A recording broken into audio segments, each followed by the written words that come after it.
That's just so because I'm recording this, and so there'll be long silence periods in this. So when you're watching it, like, why is there nothing happening? But now I said it, so anyway.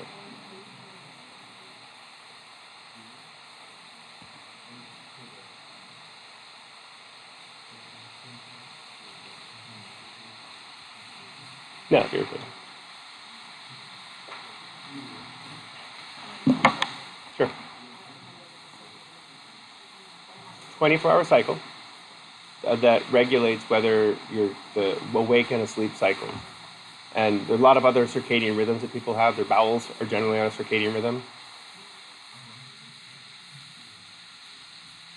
But this is the key. This is actually the trick or the key.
So what that means is that you don't have the semantic information stored with enough nodes to it. So you're searching in a node next to the one. When you say it's on the tip of your tongue, which means you have the idea, you have the concept, but you can't find the semantic details. So think about it from a different angle, and you'll find the semantic details.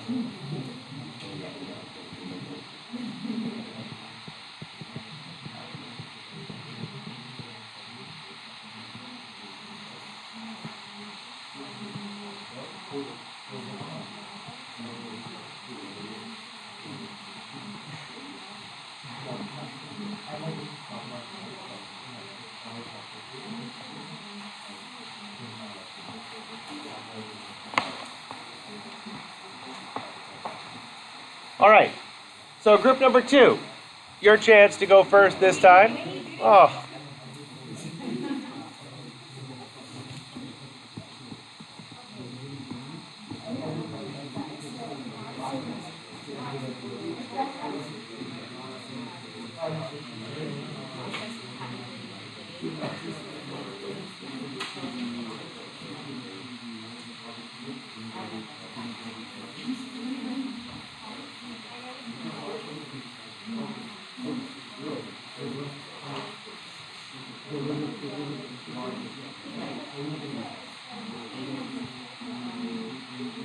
I'm trying to draw cues that will help you.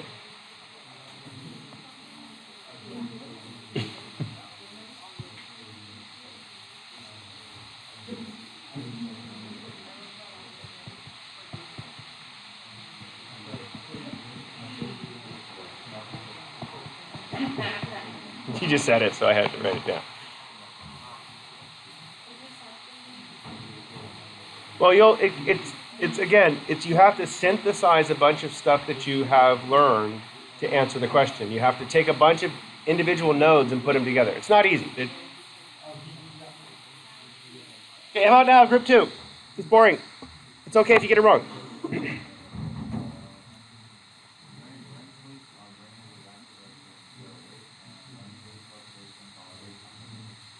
Excellent. Okay. You guys take group number 3.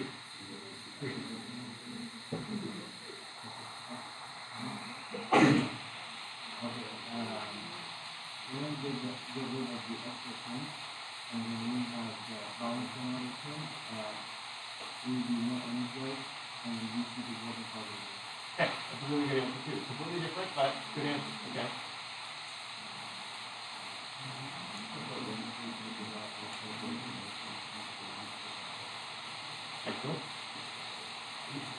That's a really good. Excellent. So for 3 different answers, are they all really good so far? Yeah, good.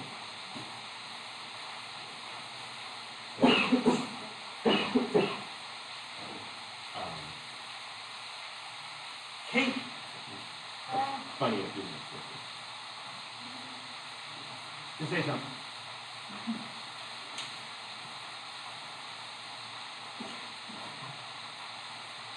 We're about cognition and lucid dreaming. So we're in REM sleep, like you become not aware, but like you're kind of awake, kind of asleep, you know. Yep. Your mind is like taking into how your day was, like putting it into your dream, I guess. Okay, no, that is what dreams are. Okay, that's what they are. Okay. So how does it help you change? How does it change the way you see the world? We do that in the world with perspective and sleep. Because like I think that like subconsciously all of our brains react to Okay, so that's very Freudian. So we'll get there. Almost there. Yeah.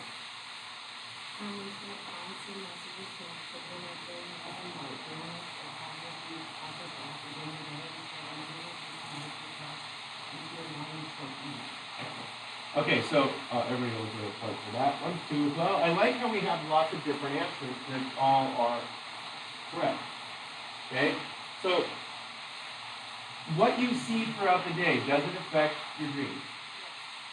So what you guys said in the back is it organizes the concepts in your brain. So there's an experiment that a bunch of researchers did. They taught somebody a logic puzzle, like making letters into numbers to create sentences using mathematical formulas. It's just a bunch of rules that you have to follow. And once you understand the basic rules, the concepts, they're called heuristics, then it's easier to solve the problem.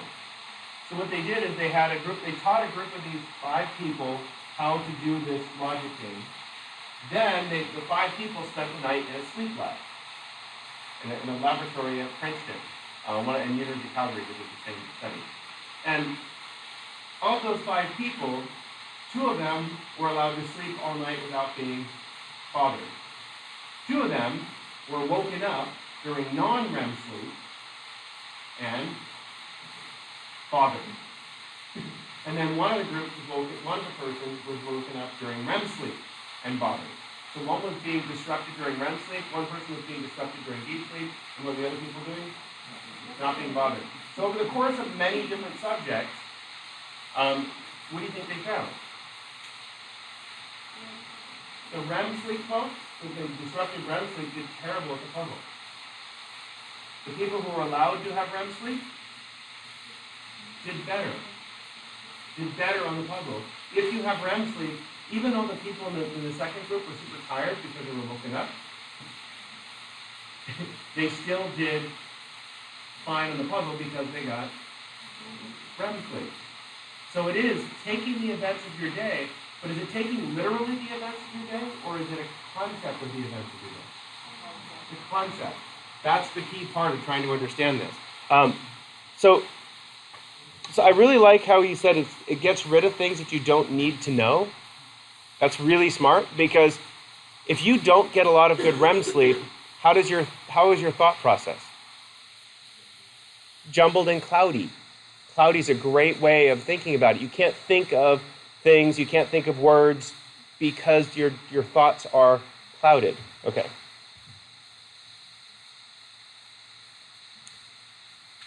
Okay, so this is, what's a biological set point? How does it relate to sleep and REM?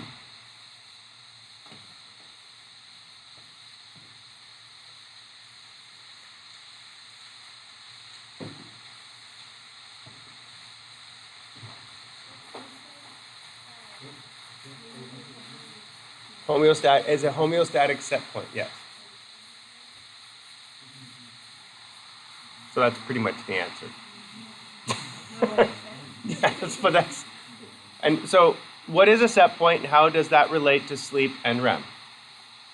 I've actually answered that twice so far today.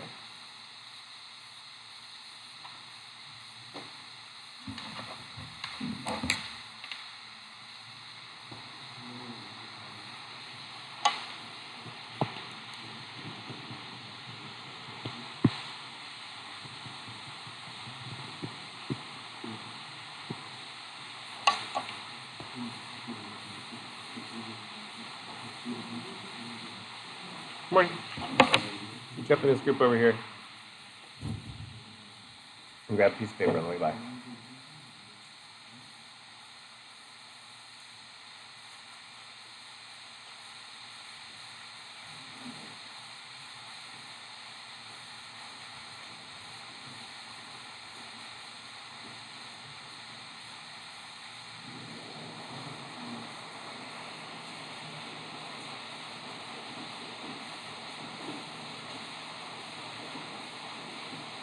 So basically what you're doing is writing an answer down first for yourself, and then we share it with the group, and then the group shares it with the class.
All right, this one's pretty easy.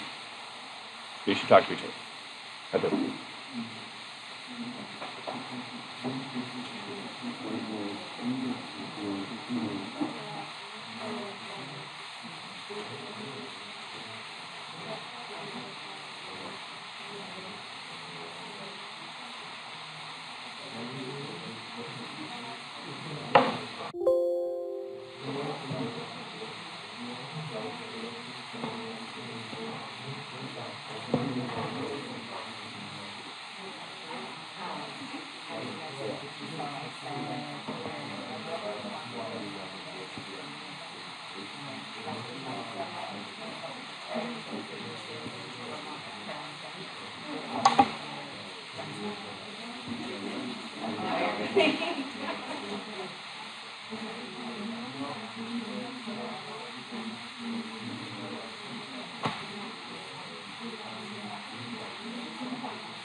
Your shirt keeps saying Hello Kitty to me, and I don't know why.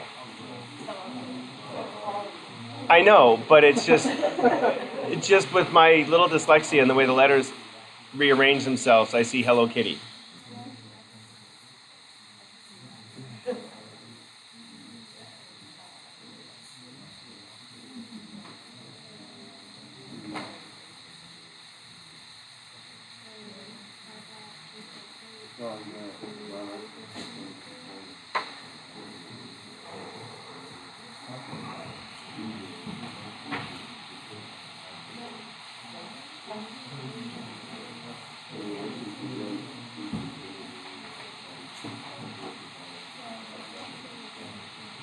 All right, what do you got? I got a clock now, so I can keep track of time. I changed it to PowerPoint, not Google Slides, so it has a clock. Okay, so group number 3, what do you got?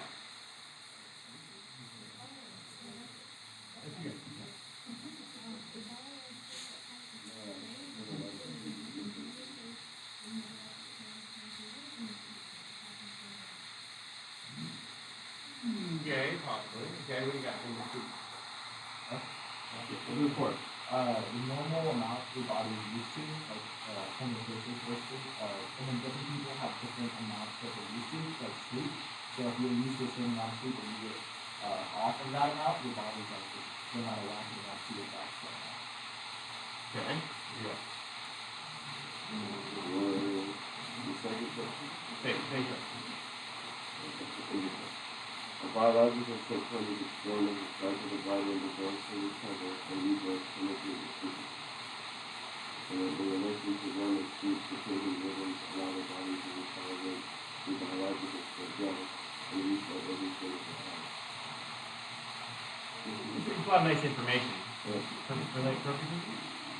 Okay, we go. We don't have to follow today, but we Psychology, there are no words. We've been kind of talking about how your body has a set point of values that you need to like and if you are getting less than relaxation, which is That's actually so far what it's like.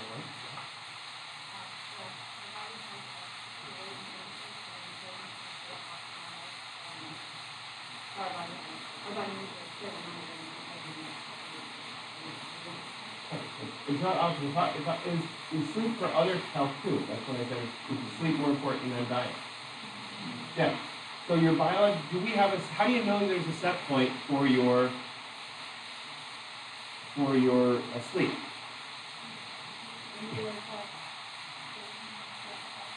No, but if you wake up feeling tired, what is it easy to do? Go back to sleep. It's very easy to go back to sleep. Even though I was up a lot this night, I got at 4:30 when I was supposed to get up to go work out. I'm like, screw that, I'm not going to go work out because I didn't sleep all night. So I slept until 5:20 something this morning. I know, it was awesome. And I was full on dreaming that my green bag was in the sink and my external hard drive was full of water and I couldn't, who put my bag in the sink? And I woke up. It was in a Ziploc bag and full of water. It was weird. It was like, so I probably was saying I should be in the kitchen making breakfast right now, but my bag, and it's just one of those things that so the dream itself is completely irrelevant. It doesn't mean anything. It just means that I'm feeling anxious about oversleeping. 2, why would I think of my bag full of water? Oh, it's raining outside.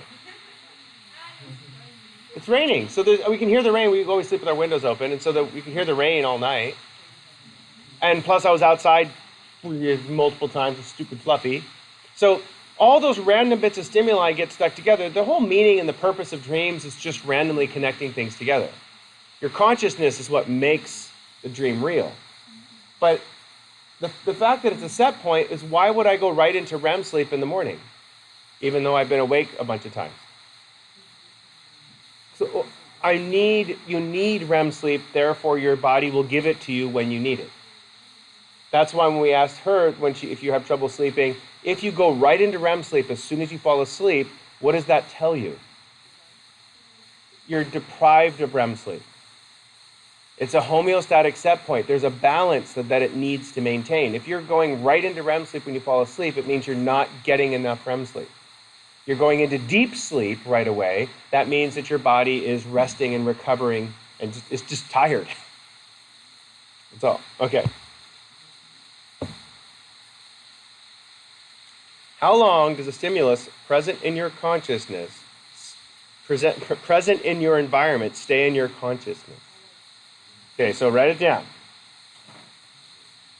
Try to stay like 30 seconds. Write it down in like 30 seconds.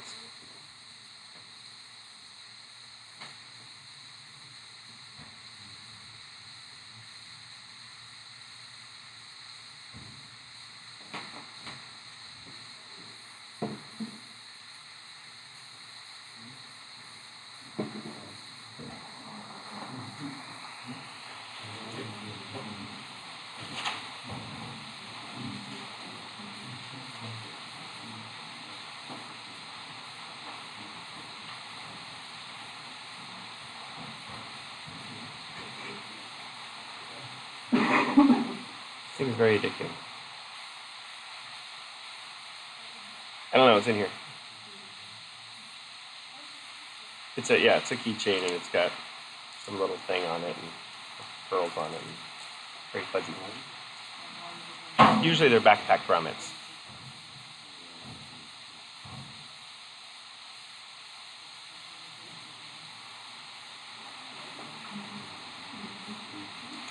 Squirrel.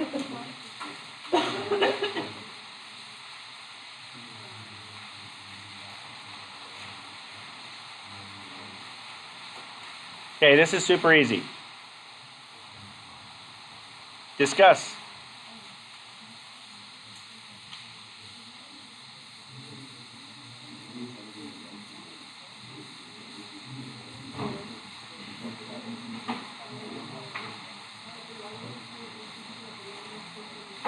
Want one of these? Yes. Sure. Giving drugs to my students.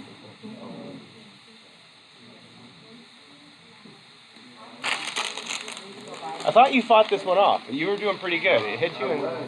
Oh, yeah. Are you really... I was pretty sure I had strep last weekend, so I was like, what's going on? And then, It's just that the cold that's hitting right now, it's a sore throat followed by a nose thing. Yeah, it's just numb. It's a numbing agent, so just hide symptoms. Gargling with salt water actually works just as well as Lexapro. do that honey and lemon. Yeah, honey, lemon juice, and if you put cayenne pepper in it, it's really good. Yeah, so it's you put cayenne pepper is really good about increasing blood flow and reducing.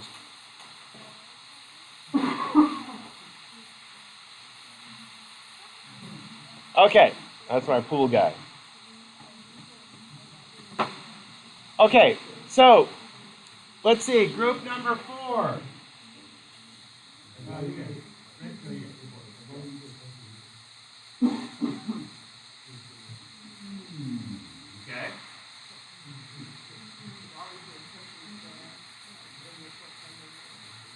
Okay.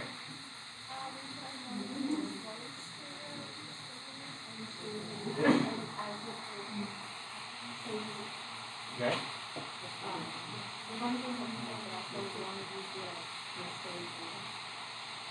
Which may help you.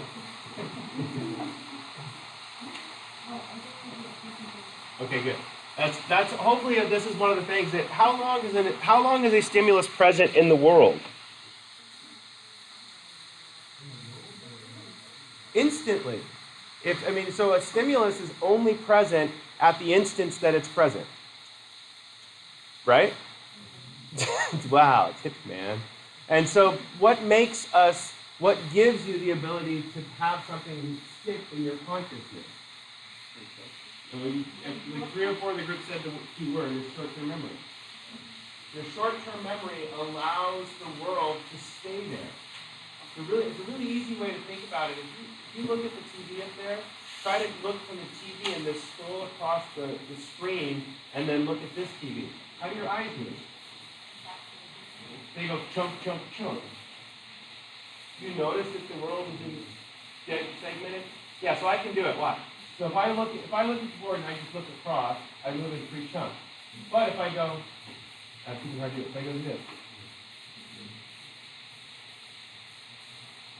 I can move my eyes. I had a student with a disorder called ocular tracking disorder. In his ocular tracking disorder, his eyes didn't segment. So so think about when you're driving on the freeway or riding in the car on the freeway. If you stare at the road ahead of you and then look at the side of the road in your peripheral vision, what do you see? Well, you just see blur until you look at something on the side of the road. Then it's in focus. And so this is fun when you're driving by the giant plant fields. If you're ever driving in San Joaquin Valley, you stare out. Make sure you have it. It's a straight road again. You look at the side, and if you look far away, everything's blurry. But then if you look carefully, you can actually see each individual row because your brain goes snap, snap, snap, snap, snap, snap, picture, picture, picture, picture, picture, and your brain just puts it together as still image. But if you look far away, what happens to the information? It's all blurred.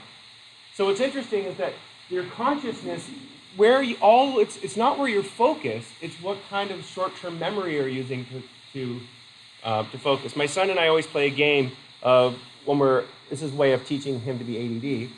Look for something new you've never seen before.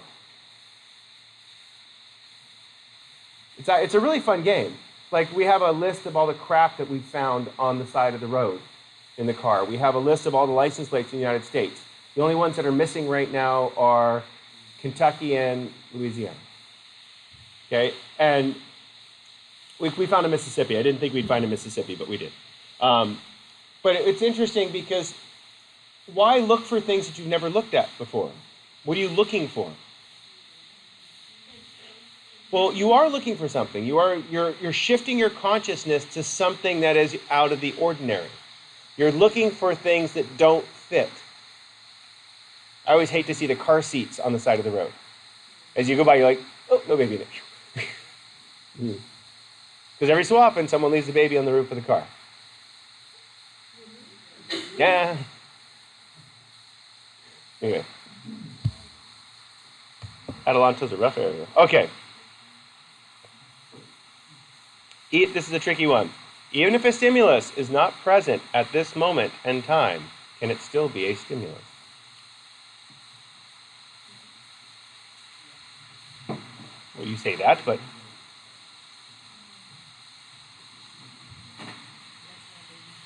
yes, I'm going to run to the little.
Possibly. That could be used.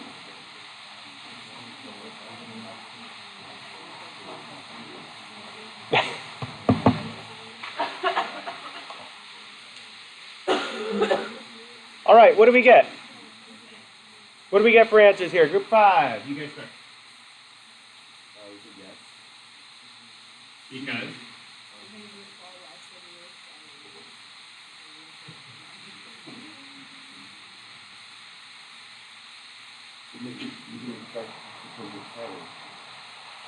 Okay.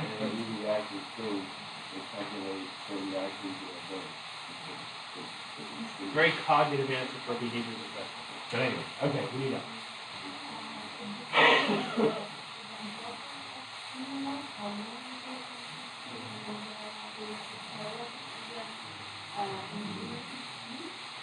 But how does that answer the question?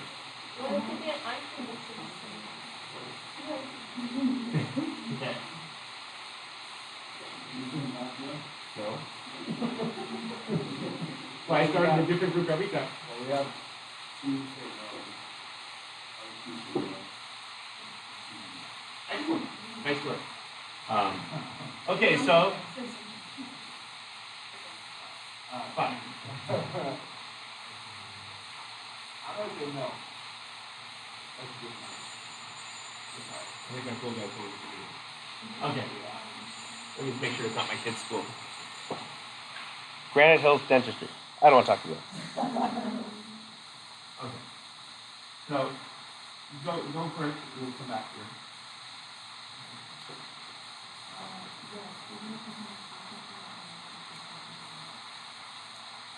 Okay? Who's that last part? You can still think about it. Think about it. Yeah. I'll tell you a disgusting joke, and you'll start going in your throat, and then So yes, and then this stimulus response or stimulus punishment is positive behavior. So stimulus in the learning history, the memory, so back to behavior. Therefore, even though it's not there, it is like if it's still a stimulus, it is like class of behavior. you're missing one word to make that perfect, but that's really close. What's the word to make that correct? No, I'm gonna write it on. I'll write it on the screen so that when you watch this later, you can see it. I should take a point away from no, but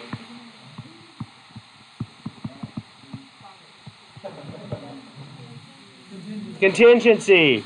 If there is a behavioral contingency present, that means stimuli, you have way too much information. You could have just said the word contingency. But if there is a contingency present, in other words, if that stimulus has been associated with a reward, then is that still a stimulus? Yes, for most people, money is a very strong stimulus. Because even though the money is not present, the idea of money, the concept, the thought of money is rewarding for people. A good friend of mine just got this crazy letter in the mail saying, hey, so-and-so died, didn't have any heirs, they did the family tree, you're on the list. He's like, yeah, Nigerian money scam, whatever. So just as a joke, he works at they own a brewing company. They have a lawyer on retainer. He goes, can you look into this? The lawyer goes, yeah, sure, why not? Looked into it. Sure enough, he's a 32nd removed cousin from this old lady who died in Los Angeles. And the estate only has about 200 grand in it. But so far, he's the only one of the 32 relatives that came forward who didn't think it was a money scam. So what did he just get? Got 112 grand minus the court fees. Not too bad for answering one of those Nigerian money scam emails. So maybe your Nigerian prince is... No, anyway. So it was funny because he just got in his email, he goes, nah, it's got to be a scam. And he had his lawyer go, is this a scam? The lawyer goes, that's the district attorney of LA. They don't generally run scams.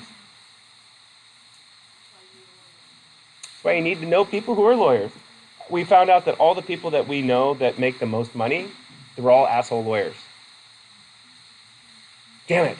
All the educators, we're all poor. Okay. So wait. So a stimulus in the environment is not necessarily a stimulus to you. Okay? What gives a stimulus power over you? So what makes a stimulus become conscious in your Umwelt? That's the way to use Umwelt in this. You're learning history, the context in which that stimulus is presented. And once a stimulus develops a contingency associated with it, a reward or punishment contingency associated with it, immediately that reward or punishment that stimulus becomes important. It changes behavior. So even though the stimulus isn't present at the moment, the thought, we don't like the behaviors and we don't like that word, but you're thinking perfectly. We don't like to say, just thinking of the stimulus. But if you think of my wife, when she was a kindergarten teacher, one of the kids had a cold. And when little kids sneeze when they have a cold, what happens? Yeah, it's an explosion and bubbles, and it's just, and the kid's like, blah, blah. And she's like, all the little kids are like, ooh. And like all the adults are like, running for the hills. Ugh. Okay. What's wrong with the idea that your memories are a snapshot of how the world was? What is wrong with the idea that your memories are a snapshot of how the world was? You don't have to start. Why don't you just discuss as opposed to write it down first? It's taking too long.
All right, what do we got? Everyone has a different outlook on perspective of the world, individual experiences, and Okay. What do you guys got? Yeah.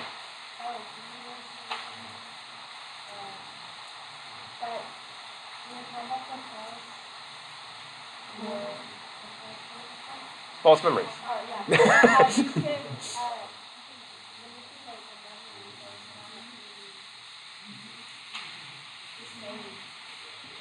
Okay.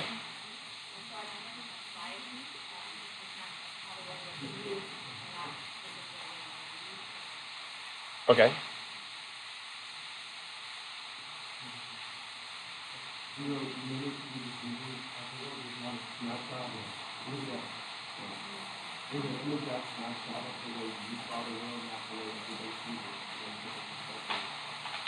Okay. Okay, so that's one of the keys that I was looking for. Let me change from red because it didn't show up well.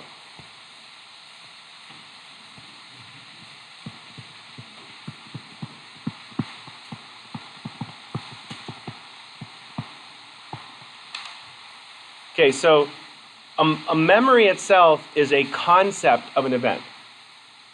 And so I think the next one is the kid video. No. Okay. Is it? Yes, the next one's the kid videos. It's the concept, not the actual event.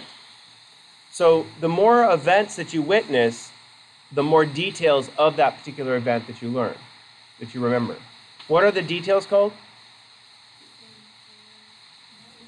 Semantics.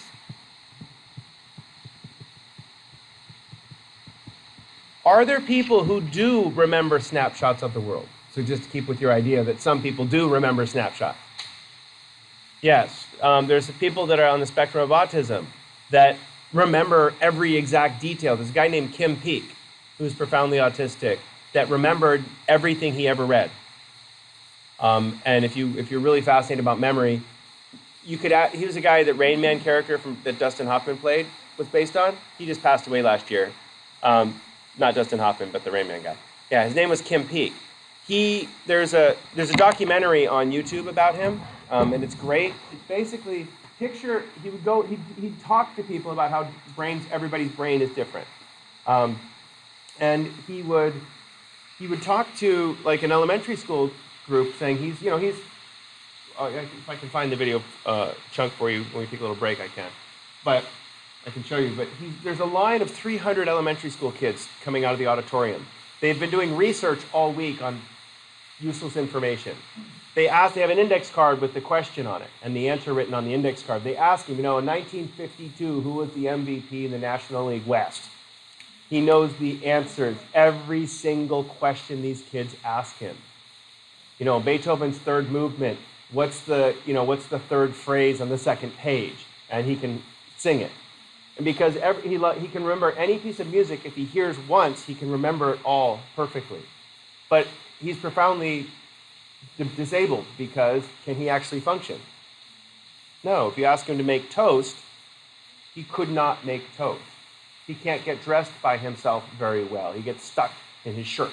There's a scene where he's throwing a huge temper tantrum in the movie because they said the mic was going to be on the left side of the stage and the mic was on the right side of the stage, and he's getting really angry and upset that the mic wasn't in the right spot and he couldn't go on, and he's panicking, and because he's autistic, he doesn't see the world the same way that we see the world, but he remembers everything he's read. But he doesn't remember it in the terms of understanding the concepts. He literally remembers the semantic information. It's crazy. But is he normal? No, that's why he was so famous. Okay, so I've got a couple of videos to show you. Okay. Let me go back here. Oops. I don't know. They'll just keep going until we run out of time. Let me go back to here. Back to here.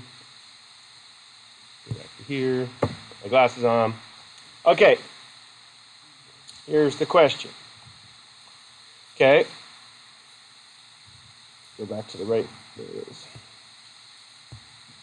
What do these videos show about changes in cognition? You ready? I talked about these and I Googled and found them.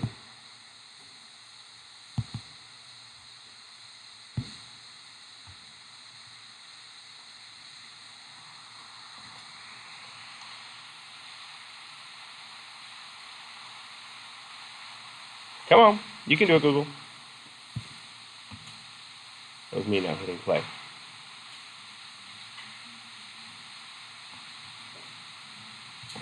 Come on. Tell me what happens at a birthday party.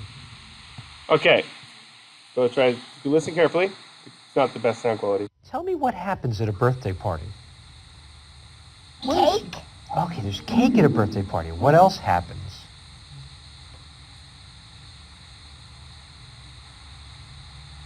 What do you do at a birthday party? Decorate. The what? Decorate. Oh, decorate. So you decorate for a birthday party? That's good. Is there a cake at a birthday party? What decorations? Decorations, that's right. Are there birthday candles on the cake? Okay. Do people take a nap at a birthday party? Is there an elephant? No nap. No. How about, is there an elephant at birthday parties? No, no elephants. Do people give presents to the birthday boy at a birthday party? Okay. Do people, let's see, do people take out the garbage at the birthday party? Do you have to pay money at a birthday party? Yeah. Do people sing at a birthday party? You do? You can actually see the cognition on this kid. Huh? Okay, so this kid is just under the age of 3, 2 3/4 or so. Okay, so I want to play another kid who is 3.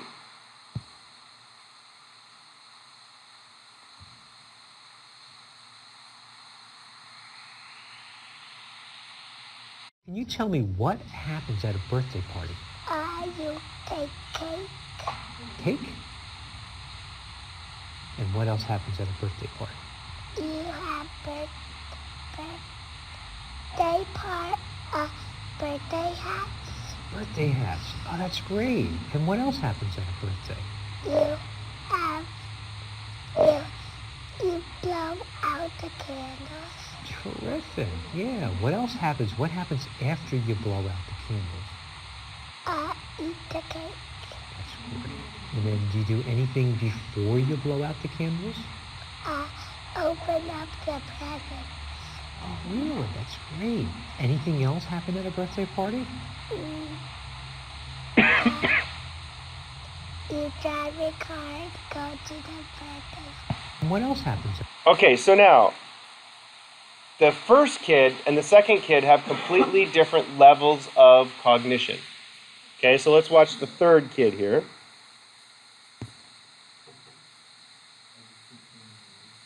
Yes. Go away. There we go.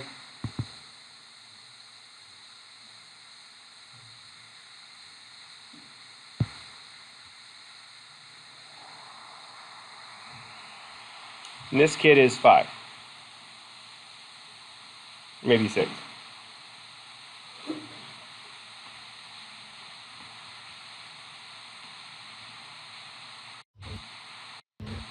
Tell me about what happens at a birthday party. What happens? People goes to the store and buy something for me, and then you blow the candles. But sometime one day when it was my sister's birthday party, my friend Jack came and his brother came with him. He played a game with me at the computer at my mommy's room. But next March 3rd, I'm going to have a NASCAR racer party. It's going to be a cartoon NASCAR racer party. I know that. That sounds like a lot In of just fun. 2 years, Are there elephants? can you see a big difference in cognition? There's no elephants. But there Wait, could be stop. an elephant Stop. cake. Oh. Thank you. Okay. Okay, so what is the change that you see in this kid's cognition? Okay, we can just say it. What does he become more aware of? The first kid knows all the details.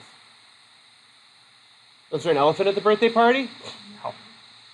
You pay to go to a birthday party? No. He's obviously not from California. Okay. Laser tag. Every kid pays $20. Oh, stupid birthday. Anyway, but what the kid at the first kid at age 3, aside from cake and decorations, is so cute. But he has the semantic information. You notice that? He has the semantic information. How, but,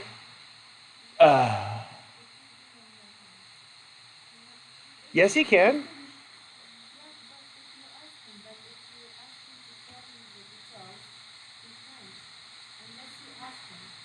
Okay, so when you say he can't remember, I say, no, he does remember, but what can't he do?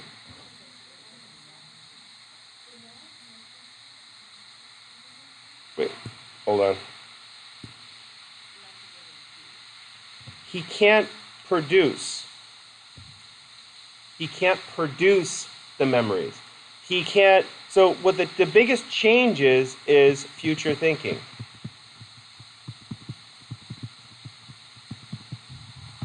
When little kids are young, they think now. So why would cake and decorations come up first? Very strong classical conditioned stimuli. Kids get excited when they have cake. We did an experiment with one of my students at my son's elementary school. She happened to be a mom at my son's elementary school, so they did an experiment. They had a group of at Green Elementary, where my son went, they do birthday celebrations. The last 10 minutes of school, you go out to the lunch area, you get snacks at the last 10 minutes of school. So on one day, they have reading groups right before the end of the day. So there is a reading group activity where the kids are supposed to be on task and do anything else. So they measured how on task the kids were with the behavioral rubric. It was exciting. Anyway, on the right before reading group, the mom walks in with a tray. It's always a kid's birthday pretty much every Friday. So she walks into a tray the first Friday with a bunch of grapes and orange slices for the birthdays. The second time she walks in with just a bunch of juice box. And the third time she walks in with a big thing of cupcakes. Okay? So we have 3 trials, okay, and then she also measured a day when the kids weren't having a birthday party. And so, did the cake affect the kids' behavior prior to the party? Yes. And the theory is it's not the sugar that's getting the kids wound up, it's cake with decorations on it. Okay? But the cake is what stimulates the kids' excitement. It's the stimulus of the cake that produces the excitement, not the actual sugar rush of the cake. And the experiment that she read, which we wouldn't do at our school, but they gave kids sugary punch prior to going to the playground, and they measured the kids' activity on the playground. The second day, they gave them another glass of punch, and this time it had NutraSweet, no sugar, and measured the kids' activity on the playground, compared to a day where they didn't get any fruit juice. And it turns out having a party caused the kids to play more ruckus, relevant of the actual substance that they were partying. Yeah, that doesn't sound right, but whatever. Okay. So that's later. So basically, our cognition changes as we get older. Yes. Okay? And so what happens is you have more future thinking. The third kid who's older, there's actually one more of an 8-year-old girl somewhere on my drive. I couldn't find that one. But the girl, the 8-year-old girl, she not only says about a birthday party, but she comes up with a hypothetical birthday party that hasn't happened yet that could be a relatively good birthday party. See the difference between cake versus here's a party that's never happened, but we can think about what a party would be like if it's so she came up with a scenario of a surprise party for one of her friends. But what did the little 5-year-old come up with? His sister's birthday party where his friend and his brother came over, they played computer games in mom's room, and then one time in my birthday party, and it's just, the cognition is what we call autobiographical. How do they think? What they have experienced, what they've learned. They don't think beyond what they know and what they've learned. And that's what's cool about when we start talking about cognition. If you take developmental psych, you start learning that we go into abstract thought, and then you go into hypothetical multiple scenario thought as you get older. That's where you all now. Okay. So what happens to memory over time? What? I don't remember. Well, I do not remember stuff nearly as well as I used to when I was in my 20s.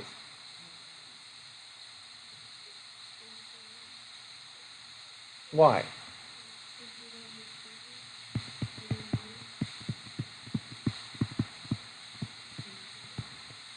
This is the key word to remember for memory.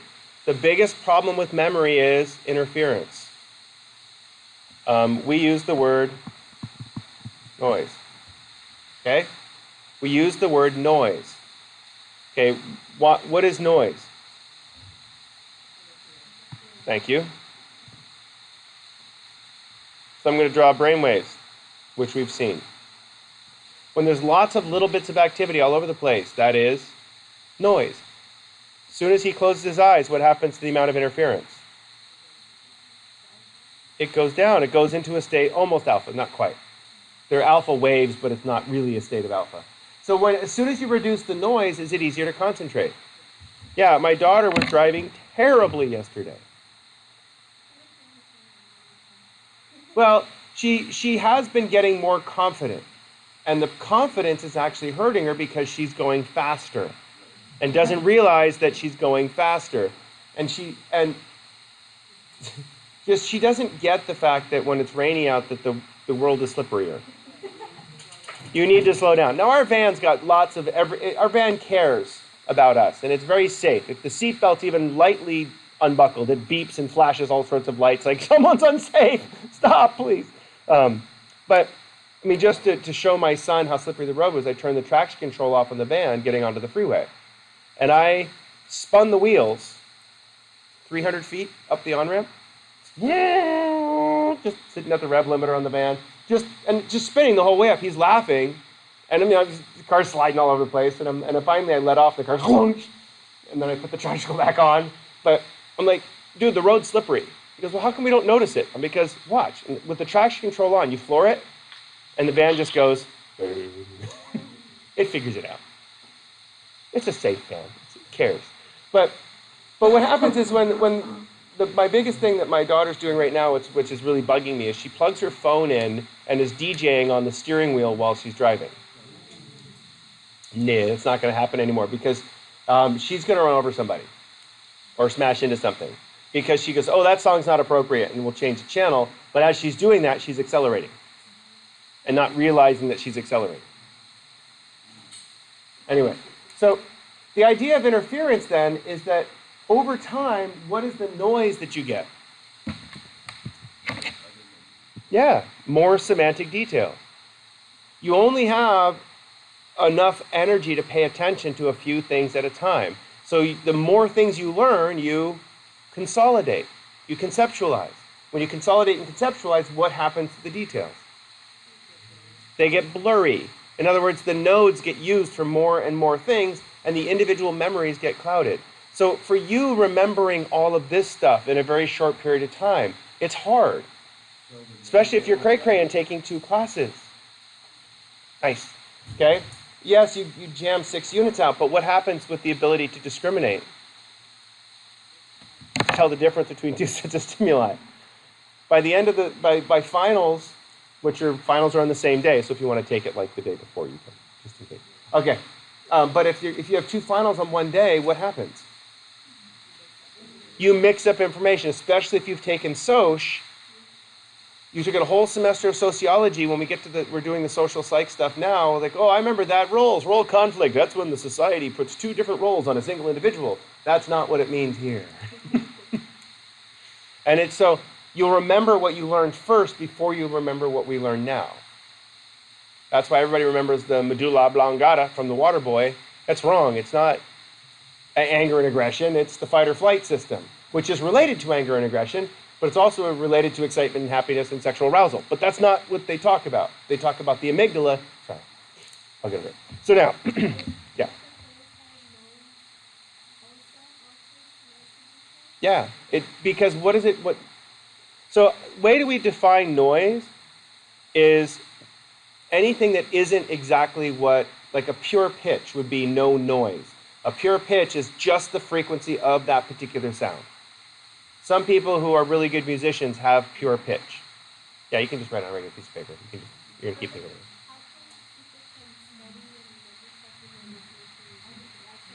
I can't do it either. I always I have gigs of old Grateful Dead music, and I listen to music that I've listened to 1,000 times when I'm studying. They don't have attention deficit disorder like I do. For me, I have a lot more noise in my brain because of my attention problems. I mean, just like if your knee hurts, what happens to your concentration? It goes down. And it's like you only have limited resources to pay attention to certain things. I do much better. I can go to my office and I can get a week's worth of work done in a couple hours. If I'm at home trying to work, it's not going to happen. I've got bicycles to play with. I've got a fluffy dog to pet on the head. I've got snacks. Popcorn. Only popcorn when I study. But there's so many other stimuli to pay attention to. Yeah.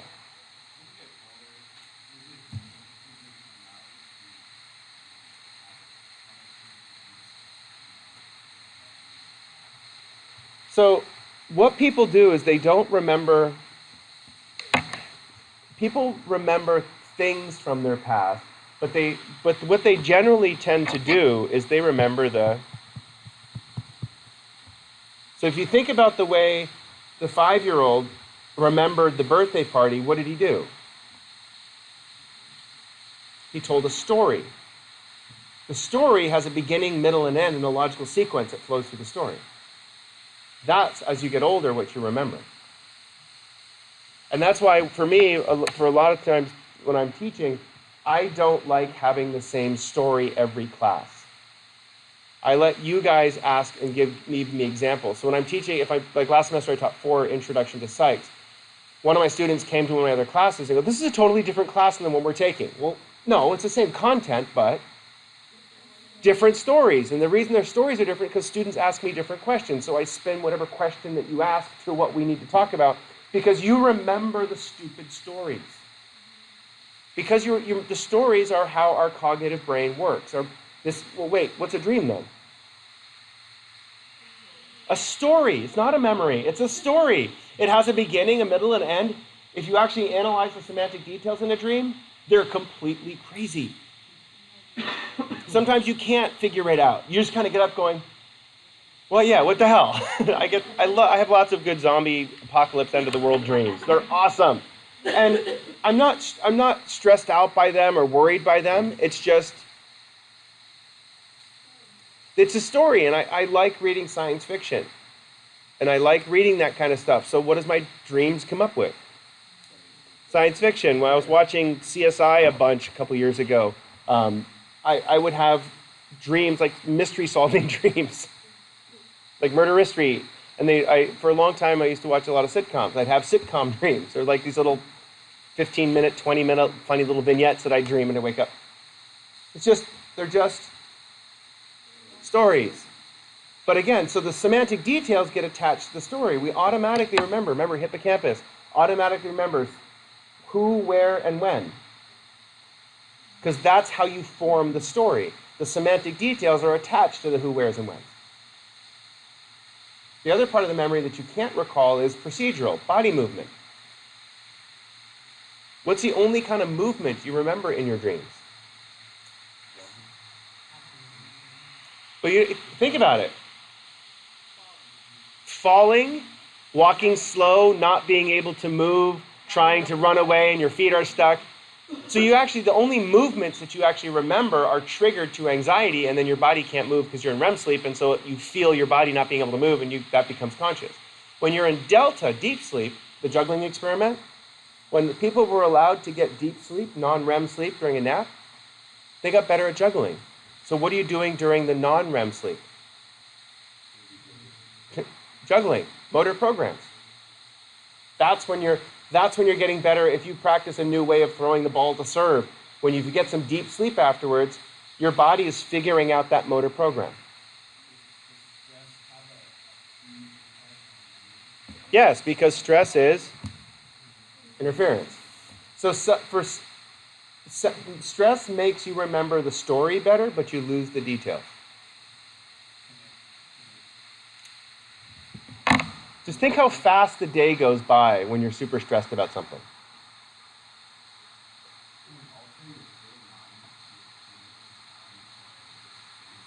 Yeah, it's called post-traumatic stress disorder. That's exactly what it is. The chemical cortisol, we'll talk about that next week. The chemical cortisol primes your hippocampus to remember who, what, where, and when. Primes it. Just says, okay, remember this. That's like if anybody's ever been in the close call car accident, everything happens in slow motion. Yeah, like when you crash, did it happen in slow motion? Or did it just all on the ground? Yeah, some of my favorite mountain bike crashes, all of a sudden I ended up hitting the ground. I have no idea how they happened. It's just my front tire skids out and just face plant. And it's worse when your brain goes, oh no! And then all of a sudden that adrenaline release, and you get to experience it all in slow motion. And you can see it happening, and it's called derealization, where you're standing here, all of a sudden you take a step over to yourself, and you look back at yourself like, oh, that's going to hurt. And what that is, that's that flood of cortisol that tells your hippocampus, pay attention to what's going on around right now because this was bad. Okay, and so then later on, when you walk over toward the stairs, your brain immediately goes, watch out! Even before you even see anything, you're like, watch out! The person I was going to have come talk about dog training to my class next semester, she's terrified to drive on the freeway. She got rear-ended on the freeway once. She won't drive on the freeway. She goes, well, I have a phobia about driving on the freeway. I'm like, well, you can get out here on surface streets, but it takes forever. But because she's a phobic of driving on the freeway, as soon as she even thinks about getting on the freeway, thinks about it, panic. Okay, so the interference, so when the biggest problem with post-traumatic stress disorder is that you have flashbulb memories. The flashbulb memory is where stimulus was presented and the memory is 100% accurate exactly as it was during the traumatic event. But what you don't have is the people around you in that traumatic event. So you're by yourself having that flashback. and which causes you to not associate with the people around you and pull away from people around you. What's the way that we reduce noise in our environment? Well, no, that actually creates more interference in our brains. The more people you hang out with, what happens to yourself? You lose self because there's less noise. If a whole group is thinking one way, 2/3 of people immediately start thinking the way the group is. Yay! Is it safer? Yeah. It's safer to act the way the group is. Sure.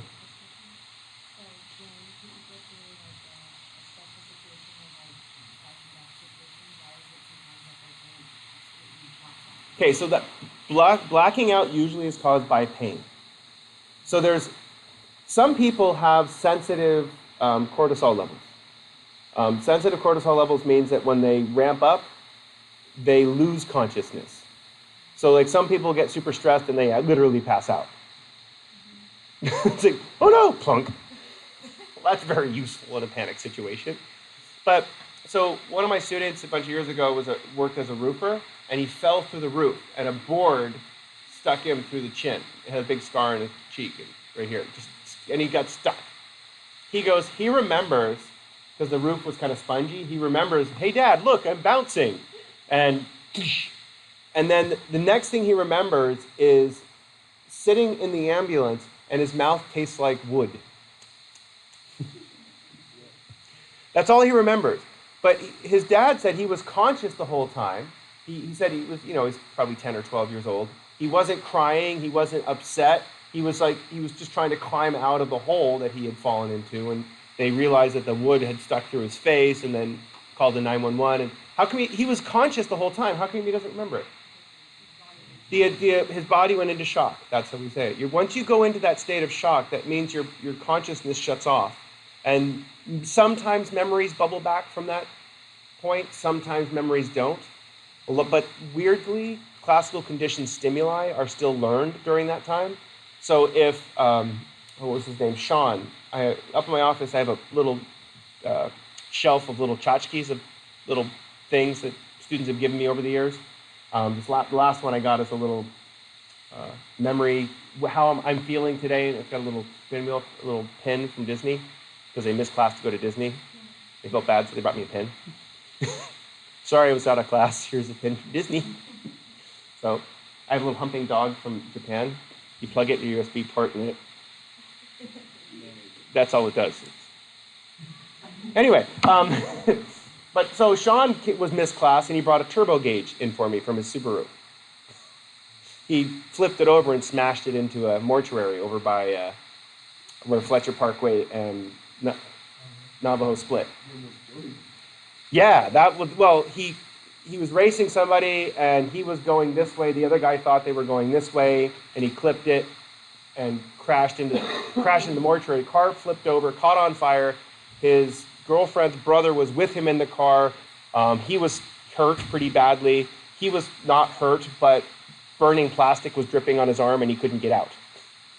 The guy in the mortuary had a fire extinguisher, because you need a fire extinguisher in a mortuary, and put out the fire, and then the paramedics got him out, and the kid was fine. But the radio kept playing. And so does he remember the radio playing? No, but it was back in the 90s, and Smashing Pumpkins. He's driving on the freeway on his way home from school like a week later, and that stupid Rat in a Cage song came on the radio. Full-on panic attack.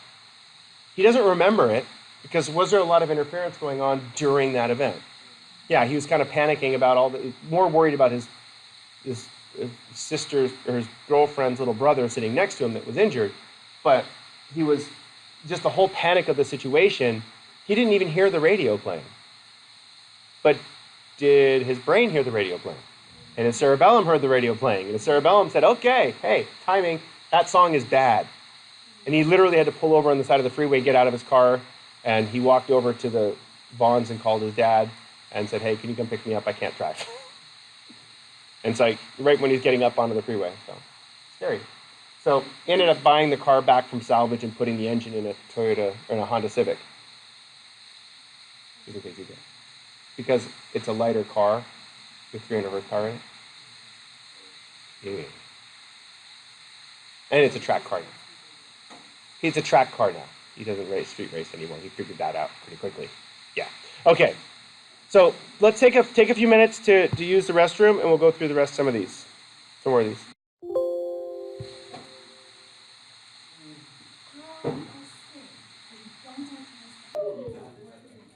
All right.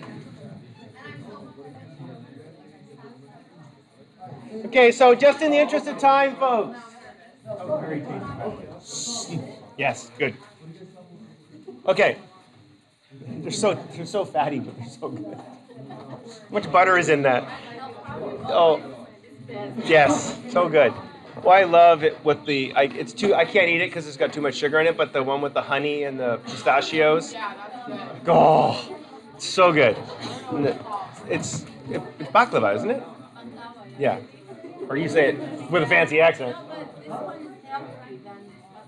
I know. That's just fat and a little bit of flour and then fat and then sugar. Lots of, yeah. Okay. So, no, I'm not grading it. The whole idea is just to give you credit for being here and to review a bunch of stuff. Okay. So, listen up, folks.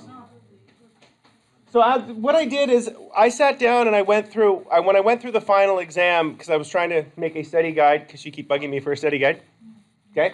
But what I'm trying to do is I went through the exam, and each one of these is a concept that represents a couple questions.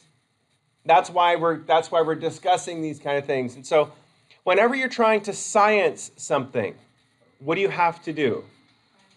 Parameterize it. Okay, and so these concepts are a way of parameterizing the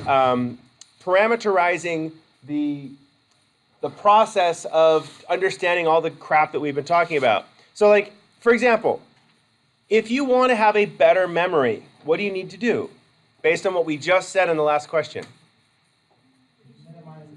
Minimize interference. Minimize interference.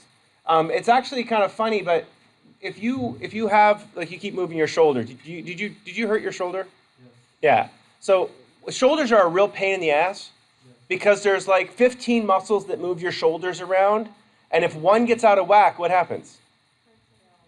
It doesn't fall apart, but one muscle will take like I have my bicep tendon where it inserts, it goes right up in here and inserts. That always has bugged me since I think I fell off my bunk bed once when I was a kid. Anyway, but so if I do too much heavy weight pressing overhead or bench pressing, what happens? It's like a knot, and that's why you keep doing this. I keep doing that in my head because I've got that right now, right there. I've got that same knot. But so when you work out, if you figure out a way to strengthen all the muscles in balance, what happens? You use them better. Even though this shoulder is wrecked, my muscles on this shoulder are super strong, so my shoulder doesn't hurt ever unless I'm like, chopping wood or digging holes for like 6 or 7 hours straight, which I like doing. But then this shoulder will hurt from overuse. But because I keep my shoulders really well balanced and strong, the joint's not a problem. The same thing goes with your memory. If you practice memory skills, you get better at memory skills. Yeah, so should you use your phone for everything? No. It's good to have everything on your phone, but why should you not use it for everything? Because if you outsource your memories onto other things, then you don't practice remembering things. And it's just really silly. You'd think it would cause interference. But if you learn to practice memorizing things, you actually get better at memorizing things. Like phone numbers and that kind of stuff. And it's hard to, for me, I don't know my son's phone number. I say, call Caleb. And my phone calls, or I said, called the dog-haired boy for a while. That was his contact in my thing. But then he changed it. And for my daughter kept changing my name in my phone. On my Apple, say, hey, what's my name? And it would say, hey, Dad, we need a dog. Or something stupid. I'm too old to be relevant, as one of it said once. Anyway, my daughter's pretty funny. Okay, so she's awesome. So if you want to have a better memory, what strategy do you have to use? Reducing interference and practicing remembering things. Overlearning. Overlearning is great, but you have to reduce interference. Some people like to have music on, that reduces interference. Some people like to study in groups, that reduces interference. Other people like to study by themselves. When they study by themselves, it reduces interference. So all depending on your personality. Yeah. People always ask that question, and it's a red flag in the psych world. Because somebody's had something bad happen they don't want to remember. Yeah, and you can't practice forgetting, because that's called alcoholism. And no, what you do learn is, well, you can't numb certain memories without numbing all memories. We have a hamster back there somewhere. Who's the hamster? Oh, you're playing with your Velcro. Okay, it's okay. I just hear the. I can just. Okay, does your dog rip up paper if it finds a piece of paper on the floor? Okay. Our black lab would find a piece of paper and go, and rip it into little tiny pieces of paper. So when the dog eats your homework, yeah, they would. You bring in the pile of paperwork. No, here it is. And the dog's like, yeah, that was the best time ever. So that's when I heard that, that's exactly what somebody's a hamster back there. Okay, so what are emotions then?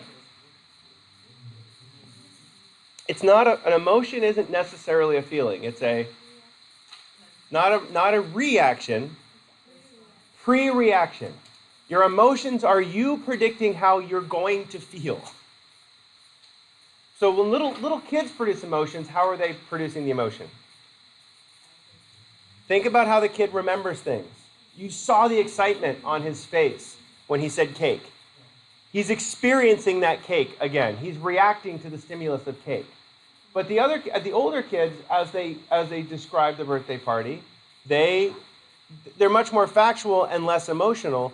And then it's interesting that the emotions themselves are pre-thinking, reorganizing the way that you're seeing the world based on how you're feeling inside. Why do you think it's so important to understand emotions? Well, you can control them, but they're going to influence you before you're conscious of them. Does that make sense?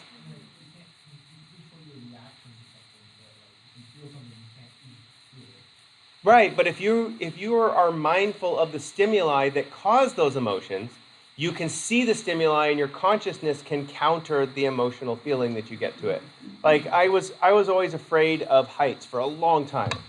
And so I just finally decided I'm just going to get over my fear of heights. And so I learned how to climb and rock climb and that kind of stuff. So rock climbing when you weigh 250 pounds is stupid, just to the record. It's really hard. But why learn how to rock climb to overcome a fear of heights? We actually fall less when you know how to rock climb.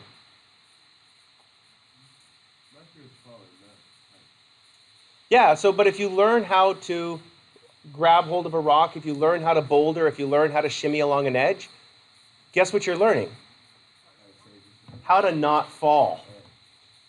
So one of the things that when I learned to jump my bicycle over stuff, I still don't like launching myself on my bicycle. But in an unlikely event that I do launch myself, I know how to not fall. I spend a lot of time balancing on the back wheel on my bicycle, so I know how to land without hurting myself. So I am afraid of a lot of things, but what have I learned? How to not be afraid of those things.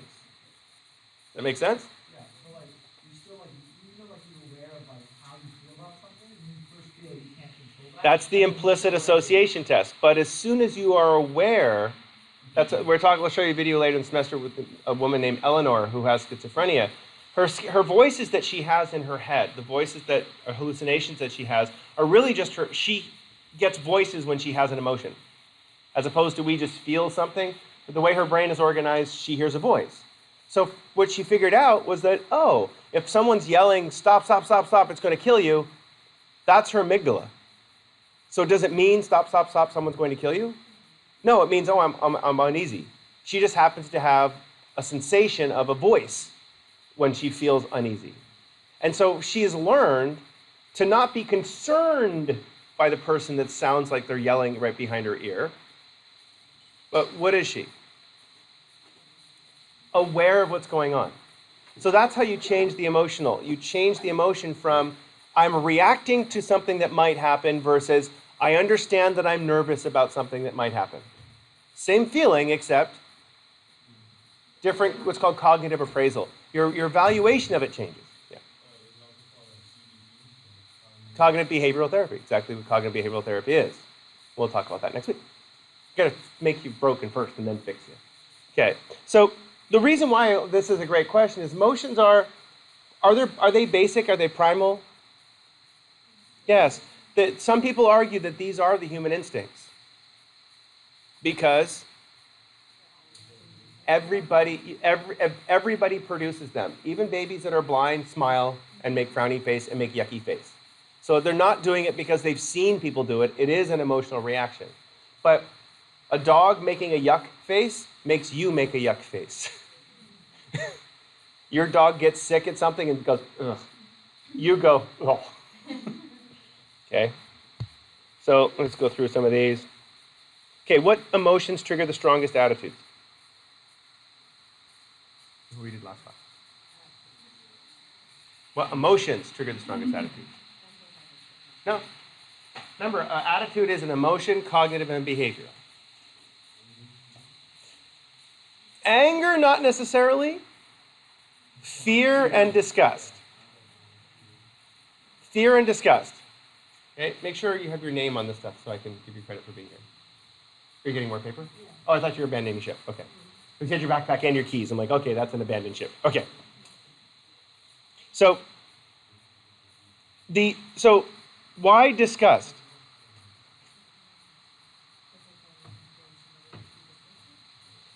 Well, prevents us from getting sick. Fear prevents us from getting hurt. So those two emotions are our strongest, most guttural emotions. Okay? And so those two are really good to trigger attitudes. So if, on the disgust thing, he says, disgust has distributive properties. If I drop my phone in a toilet and pick up my phone, the phone itself is disgusting, then what happens to the person who picks it up? They become disgusting. You put it on the kitchen counter. Why did you bring that into the kitchen? The kitchen now officially is disgusting if you have a strong disgust. So disgust is very easily associated with lots of things. Fear is very easily associated with lots of things because a hippocampus is right next to the part of the brain called the insula. That's like when I saw the flavor on that. Is that cardamom and cinnamon? Or? Yeah. Yeah. So I can't say it the way you say it, but the cardamom, we use that when we bake cookies, and that has a really nice, warm flavor to it. And so as soon as I tasted the cookie, the cardamom brought in all these flavors because insula in the bottom of your brain where smell and taste are is right next to the hippocampus. And that's why some very strong spices like that, because you don't use very much cardamom. It's like nutmeg. It's super strong. And just a little teeny bit, does it change the whole flavor of something? Yeah, because it activates the insula, which triggers memories, which triggers emotions. But if you get sick eating something like that, what does your brain do? Don't do it. Like a lot of people who've done the cinnamon challenge, don't do that, by the way. You take a tablespoon of cinnamon and try to put it in your mouth. The crackers are not too bad. The Tide Pod was pretty funny, but never mind. Please don't do that either. But the cinnamon challenge is hilarious because you can't do it. And technically, if you take Vaseline and rub it all inside your mouth and then you can actually swallow it. But then what happens? It's inert. It can make you poo. You can ulcerate your esophagus or ulcerate your stomach with all the cinnamon oil. Cinnamon oil is very caustic. And so if you actually tablespoon if you really want to pass the challenge, in other words, put the whole thing in your mouth and just leave it there. Just coat your mouth with Vaseline and you can do it. Just do not swallow it because it'll cause serious intestinal problems. Lesion. So picture a blister and the blister pops. Yeah. And then, yeah, in your stomach. It's in your. I had a pyloric, when I was working at the lab, I had an ulcer on my pyloric sphincter right on the top of my stomach. Basically what happens is because I was so stressed all the time, the acid from my stomach was bubbling up into my esophagus, and I just had massive heartburn. It's called heartburn because it's here, but it's really esophageal ulceration. No, it turns out spicy food helps with that. Yeah, it's when the acid, stomach acid gets up. When you eat spicy foods, it dilates all your blood vessels. That's why if you mix cayenne pepper, honey, and lemon, it's a really good remedy for most colds because the honey coats everything, so you don't taste the cayenne pepper. The cayenne pepper absorbs all your absorption, and you absorb water and nutrients much faster with spicy peppers. Oh yeah, yogurt, any basic food is good for ulcers. Or stop stressing. Lemon, yeah. If you can buy cayenne honey and kombucha, but a lot of people can't get past the from a kombucha, so they're really good, yeah.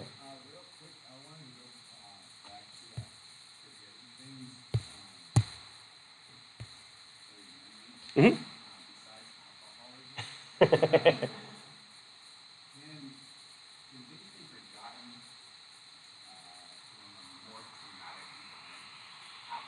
Yeah, so sometimes memories overshadow each other. So like you could have, I just go prom. You have a really great time at prom, you have this wonderful time at prom. On the way home, you get in a car accident. No one's seriously hurt, but it ruins the whole rest of the trip. All this wonderful time that you had, what happened to it? It's gone. And it's not that it's because your perspective on the event changes depending on the memory that happened afterwards.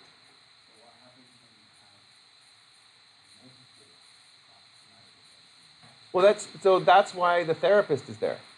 No, I'm serious, and I'm dead serious because what a therapist does is helps you unpack. Because whenever something bad happens, you have to adapt and deal and cope, which requires a significant amount of cognitive energy. And if you're adapting, dealing, and coping to tons and tons of stuff, going and seeing a therapist can help you perspectivize, categorize, and unpack a bunch of this stuff. You can't change the bad stuff that's happened, but you can learn about perspective from it. And it's like whenever, so you hurt your shoulder and you can't work out.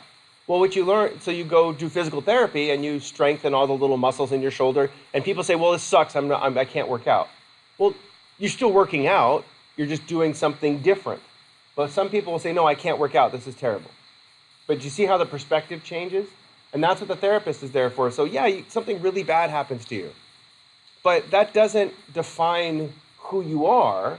That's the bad event in your life. And then if you learn to conceptualize that as this part of my life led to me being here now, then I can understand how I am now and look back at the stuff that happened in the past.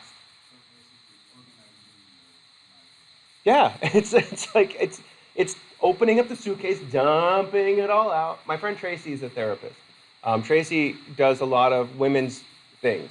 So she works with women who have been sexually assaulted, have been raped, eating disorders. And a lot of the people that she talks to, they'll talk about relationships, they'll talk about everything for like 3 months. And then the sexual assault will come up. They won't talk about the sexual assault right away. Okay, I'm here to talk about getting raped. Okay, let's go. That doesn't happen. They have to talk about all these other little bits of baggage so that the person can get in a place where they're free to talk about these things. They have to be able to disclose. They have to find a safe way to disclose without bringing back the trauma. And it's my friend Tracy, she's very bubbly and she's Little Miss Perfect, always dressed super nice and always like this. And when things get out of control, you can just watch her slowly panic. She's great. And her third son is like a complete terror. And so she's just frazzled all the time. Sorry. Anyway, it's really fun. But when in a therapy session, she'll be completely engaged with the person and, you know, just completely oblivious of everything going on around her because she gets so into trying to unpack the person's parts of themselves so that the person can be strong enough to deal with the trauma. And then she's really good. She's really cool. Just always, like, when she was teaching here for us for one semester, and when she was having this third kid was difficult from day one. She started having Braxton Hicks contractions while she was teaching. And so she was sat the whole time teaching. And then afterwards, she calls me to my office. She calls me on my phone. She goes, "Can you come in here?" Yeah. I think I'm going into early labor. And she was like 20 weeks. And so we called 911, and she got to the hospital. And poor Tracy, is like a marathon runner, bed rest for the rest of her pregnancy. Oh, she was dying. She said, "I watched everything on Netflix twice." Okay. Awesome. Anyway, so you have to take all the little parts of yourself and figure out them before you can deal with the big trauma. That's the whole thing of mindfulness. Is when you become mindful, what do you have to do? You have to be aware of your own influences on your own self. And you're aware of other people's influences on your own self. And it's a journey. It's something that you get as you go. And it's great. But, I mean, of course it's hard, but no one ever said life's easy. I mean, just think about it. Just go look outside at the critters in your yard. Is life easy for them? No. But it's American dream. Okay. So, what are your thoughts? Give me a list of cognitive processes. You can say emotions, because we've covered that now. Yay! What else? Behaviors are not cognitive process. They're behaviors. Well, thinking, but what is thinking?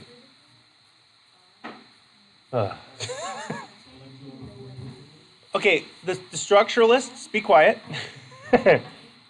We're cognitive psychology, not structuralists. Cognitive psychology is your memory. Does it exist? Well, when you think about it, yeah. Okay, so what is the point of thinking?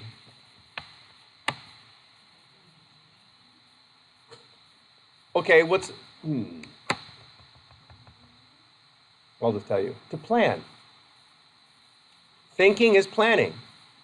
Thinking is looking into the future.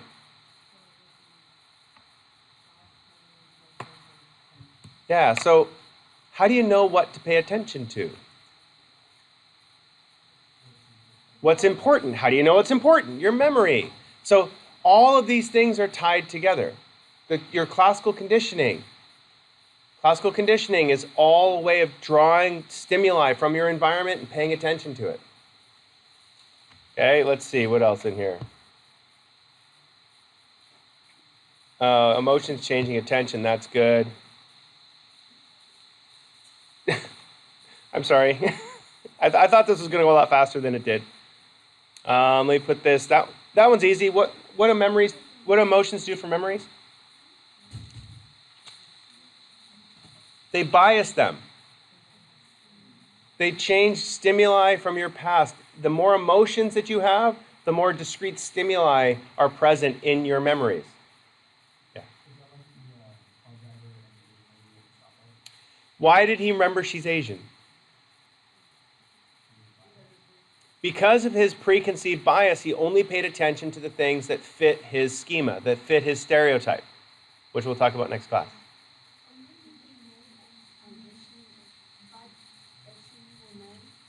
Yeah, so he could have said, "Oh, in many test drives, I've had people that are difficult here." But why did he say the Asian woman? He remembers that characteristic. Like if someone does something stupid and you say, well, you fill in ethnic identification or body type or female here, male or female, it helps some people prove their point. If you describe someone by their ethnicity, is that being racist? Well, no, because if you're trying to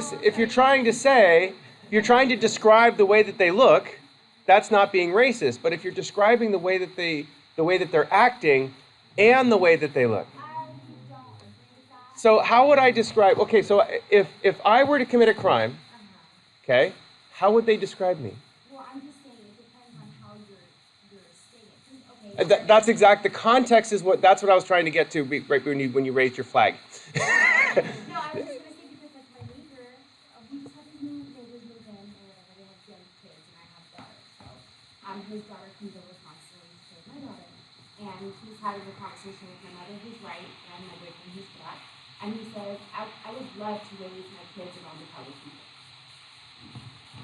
Which color? Orange. Blue people. Oompa Loompas.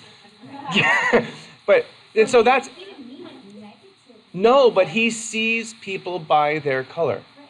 And so, but if I see someone, it's really funny because my daughter was raised in a very multicultural, her school's every culture you could possibly imagine, San Diego Unified School District. She goes, there's a little boy in my class who was being so silly today. I'm like, well, which one? She goes, Christian. Like, I don't know which Christian, there's 3 Christians. Which one? He goes, the one that has hair like little Henry. Our friends are African American, and little Henry happens to he's got curly African American-ish hair. He's half Hispanic, and so she never said the black one because that's not the way she sees how to identify them. But their hair, the way he identifies. Christian has a twin brother. They're both Henry now, and they're both like 6'3". It's pretty funny. But one of them always had his hair shaved in a mohawk, and the other one had like a racer head flat top, and they still do. You know who racer head is? Get back in the 80s. Okay. But if I describe someone as their color, or what if I describe someone as their ethnicity?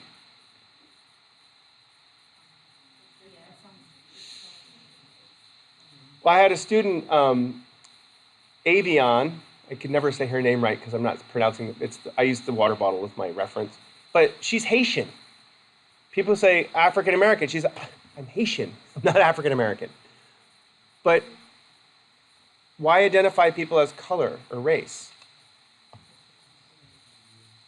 Race is what we see.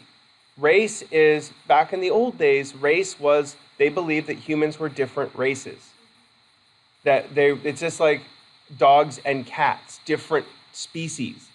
And so they treated people as different species. And that's why when the Westerners, my people, came to the United States, what did we do with the natives?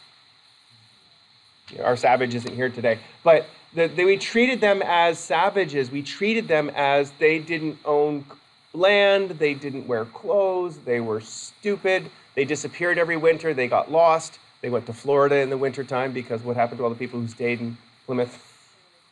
Froze to death and died of famine. The ones that survived are pretty hardy folks, but that's not important. But they saw the Native Americans as less than human. And so they called them different breeds or different races of humans. People still use that characteristic today. Cultural identification is a lot better. But how should you refer to someone as? As their person.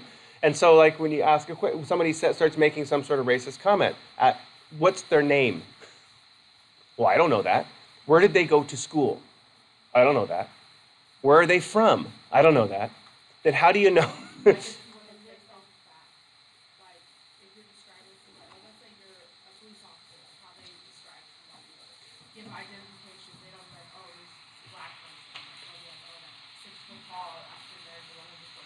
Right, and but if you're trying to, you got to remember the police are a really biased sample, because what are they doing? They're looking for bad people. They're looking for people doing something wrong. This is this is what we're talking about next class. But in Ferguson, Missouri, what was happening is that the rents in the upper part of the town went up too high in the city, and as a result, where did all the lower income people move? To the burbs. Okay, and so they moved into Ferguson. Ferguson has a white mayor, all white school board, all the teachers in the school are white, all the police officers are white, and it's been that way since the 1950s. The majority of the town, however, is now African American or black colored. I don't know the proper, because it's like, I don't like African American anymore because I just picture Avion and she's Haitian, but she's dark skinned. But anyway, so these people are in town, and all of a sudden the police officer saying, well, that person looks suspicious. Why do they look suspicious? In their perspective, that person looks like they're out of place. And there's something called the implicit association test. Implicit association test, if I put up a picture of a spider, you react to it faster than if you look at a picture of an ant. And that's just, your amygdala responds faster to things that are different than you're used to seeing. That's it. And so 80% of the people that were pulled over in Ferguson were African American. Of the people that were pulled over, 10% were doing something wrong. What percentage of the people that were white that were pulled over in Ferguson were doing something wrong? 100%. If you're doing something wrong in Ferguson, you're going to get pulled over. But you're almost 8 times more likely to be pulled over just because you're African American. Now, is that the entire country? But where the segregation is very deep, in places where segregation is very deep, that occurs significantly more. And it's more open. It still happens here. Like my friend Rich Fox, who's a pole vaulter on our track team, he's a San Diego PD, and he volunteers to work. He works the Lincoln and Canto area at night. And he says sometimes it's boring. So we just go find the biggest, nastiest, toughest, badass looking guy we can find, and we pull him over to talk to him, just to do something. Well, is that harassment? Yes. I'm like, dude, what? Yeah. I know this guy really well. And I'm like, and his kids go play basketball at the Croc, and and it's like, and I'm like, he goes, yeah, we're just looking for something to do. And they're not really, they just want to pull over and talk to him. They're not really harassing him. But first of all, if you're out at 2 a.m, you're just getting off at work, or you're trying to get home or something, and then a police pulls you over and you're tired, how are you going to feel? You're going to have an attitude. Okay? Well, that area is a relatively rough area. And because it's a relatively rough area, if you're walking by yourself late at night and you don't have an attitude, yeah, you might have a problem. I used to ride my bike. I'm trying to ride my bike through all the little neighborhoods around here. And the only time I ever had any trouble was to get from Spring Valley or to the area right near where I live by San Diego State, to get to actually Lincoln High School, you have to go through these little windy, twisty streets and neighborhoods with no sidewalks or anything else. And I got bugged more in that one little stretch than anywhere else in San Diego. By whom? No, not homeless people. They're in my neighborhood. They're very friendly.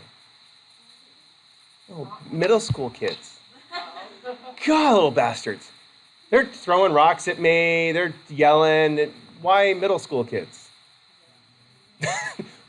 They're just middle school kids. They just don't, a lot of them don't respect authority, and a lot of them are, nothing to do with their ethnicity. These are Hispanics, personally, technically. They're throwing rocks at me, but that's not important. I assumed Hispanic Latino because they were speaking Spanish, but I'm not exactly sure where they're from. But I'm not going to be too. Why don't I tell the story with the ethnicity in place prior? That's not the point. And it's fun when you start looking at this. The kids that broke into my car and stole my yo-yos once. One of them was African American, one was white. Okay, why did they steal them? Well, they didn't really break into my car. What did they do? No, they actually just reached in the window because I forgot to roll the window up. But that's not important. But I saw them playing with my yo-yos. They live on that street next door. It's like, dudes, okay. First of all, go trade it to your friend with a different yo-yo so that you don't have the same yo-yo as the next guy over. Anyway, and they also took my good football. That made me upset. Anyway, but they left the basketball because it wasn't a good basketball. But kids do stupid things. When do kids do stupid things? Yes. When they're together in a group without A strong leader. Well, depending if the strong leader is good for good or evil, depending on it is. But as people get older, they become much more specific in their shenaniganery, and then you get into different gangs and things as you get older. But so if you identify someone by the way that they look, okay, that's very shallow and very superficial. What comes along with that? We use the word stereotype, but what comes with it is whatever the backstory that you have, you push into the story. But the interesting thing, I think, is that the person you're telling the story to, what if they have a different history and backstory? They're going to hear the story differently. And this is something that when you hear racists talk, people might not intend to use, they use the word colored. That's the polite Southern people word for the N-word. But, and this, I apologize for being rude, but these kids were riding, we go down to the beach a lot because my daughter plays volleyball down there. So we ride our bikes and jump over stuff. And so my son and I are going down the street, and there's this group of young African-American gentlemen, which is an important part of the story in a couple minutes, that one of them's got a cigar, one of them's got a big jug of Hennessy, walking on the boardwalk. They're going to get in trouble. But they're living like the dream. It's like they are mimicking some sort of rap video that you see walking down. And it's like, but they were laughing, and they were just having this like, that they were on their spring break, and it was epic. And I gave them the thumbs up. I'm like, you live in it. And they're like, yeah. And they're going down. Big cigar smoke everywhere. No smoking, no drinking on the boardwalk. Okay, not important. These two kids on those stupid birds go zooming by, and we get down to the end by the parking lot at South Mission, and the kids and the birds stop and go, hey, let's go ask those N-words for some alcohol. And I'm like, my son and I are like, I'm like, dude, we're in Southern California. You won't talk like that. And he goes, we're not from here. And they turned to go back up the road. And my brain just went, whoa. My son's like, because that was like so blatantly awful. But for them, for those kids that were on the scooters, that's normal. My son goes, let's go tell those guys what they just said. Because two of them are really big and buff. That would have been very entertaining. So how'd you just refer to this nice group of young gentlemen here? But we didn't, because we didn't want to cause people to get beat up. But, yeah. Pasty white. Pasty white meaning they're not from a colder climate. They're from northern United States somewhere. But they were in, San Diego spring break. But it was like, the way that they said it was like so common, so easily used. That's why we just watched the movie Blazing Saddles. If you haven't watched Blazing Saddles in a long time, Blazing Saddles is a movie from Mel Brooks from the 70s about racism. And it's basically a spoof on old westerns, but it talks about racism. But basically, a freed slave is working on the railroad, and the people that are running the railroad treat him like a slave. So basically, they're going to let him drown. He hits the guy with the shovel, and they're going to hang him from the head till he's dead and stuff. And then so the governor wants to take over this little town called Rock Ridge, and so they make the sheriff, African American, the sheriff of the town.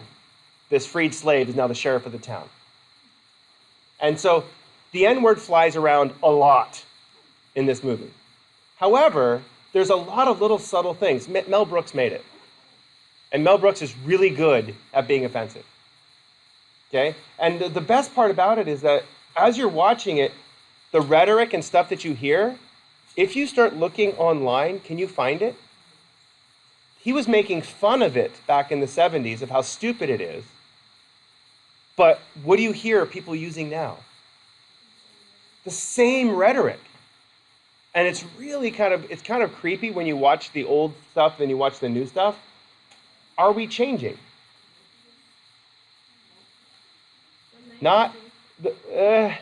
What's interesting is that the implicit racism that we talked about, the spider and the thing, that's actually decreasing. But explicit racism, which is open racism, sharing your racism with other people, that's increasing. And we saw this. People are proud of it now. And it's with the kind of the rise of the Trump era that he said, oh, the unspoken majority of our country. That's what he was saying. Who are these unspoken majority? Well, people were carrying signs, "Make America White Again." Carrying them out and open and free and saying this, and it's like Martin Luther King, he's rolling over in his grave at this point. But this, a lot of African American activists said this is actually good because have people been feeling the same way for the last, since Mississippi? Yeah. Since the slaves were freed, people still feel that people are different because of the color of their skin. And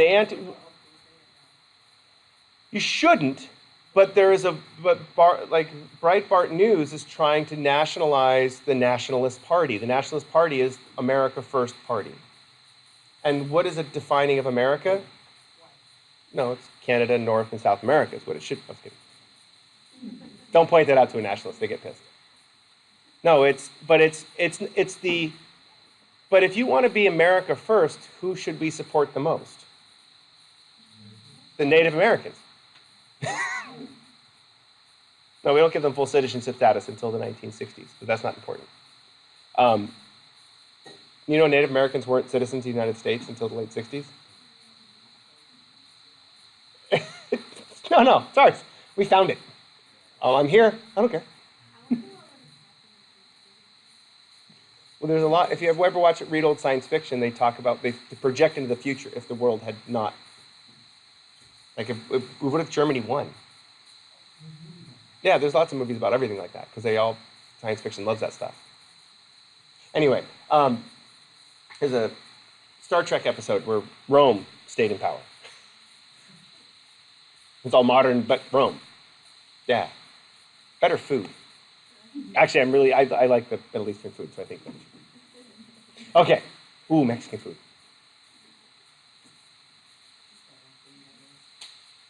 Good call. Then I'll have to choose. Dim sum for breakfast, burrito for afternoon. Actually, did have a pork bun for breakfast. Soy bean pork bun. Man, those are good. Bless you. My son has them for lunch. Only 3 fit in his thermos. Oh, but they're like this big, and you get halfway through and your blood sugar's at like 600. You're like, oh, I got to the pork inside. We bought some when we went to Hawaii that were like that big, and they still had the fresh pork inside. What are they called? Yeah, they're just big ass pork bun. It's Costco. Yeah, so you put them in the steamer and just heat them up and joyous. Okay, so this is kind of when we talk about we'll go through in detail this about with racism next class, but how do emotions change your memory?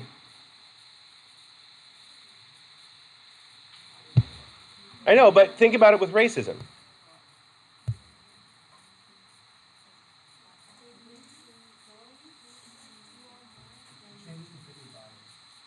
You change your memories to fit your bias. If you're producing a fear response when you're next to somebody who is a different culture than you, are you going to change the way you remember that experience than if you don't produce a fear response? Yeah.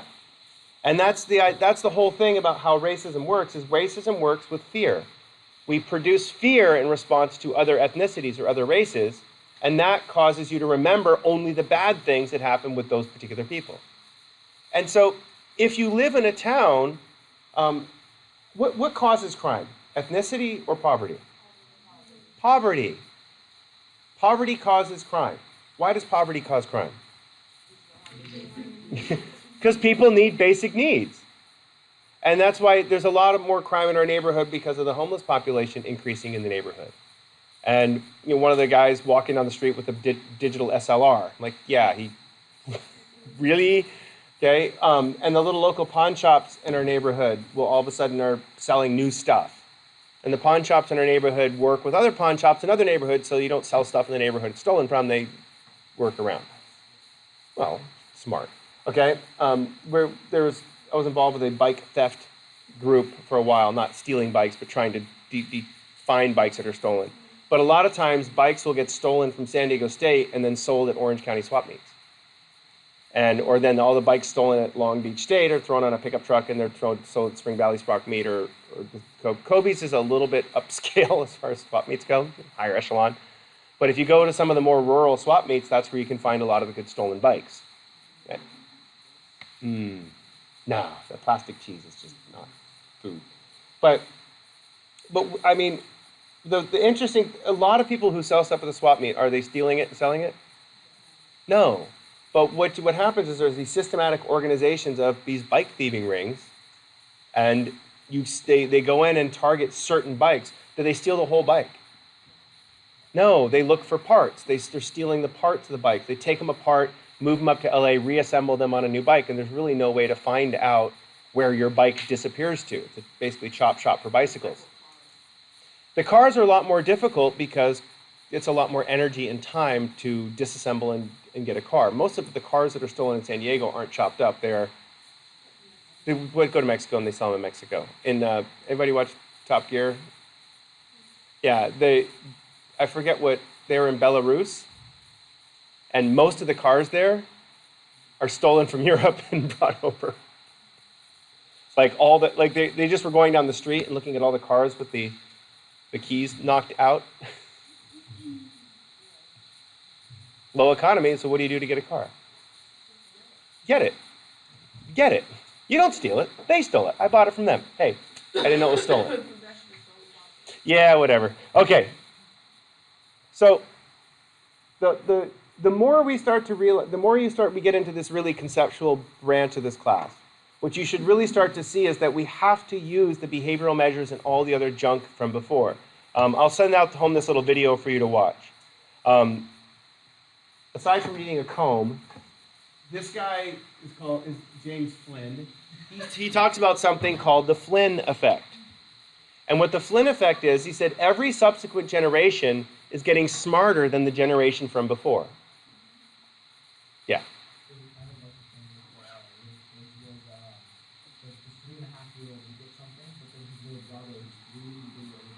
Yeah.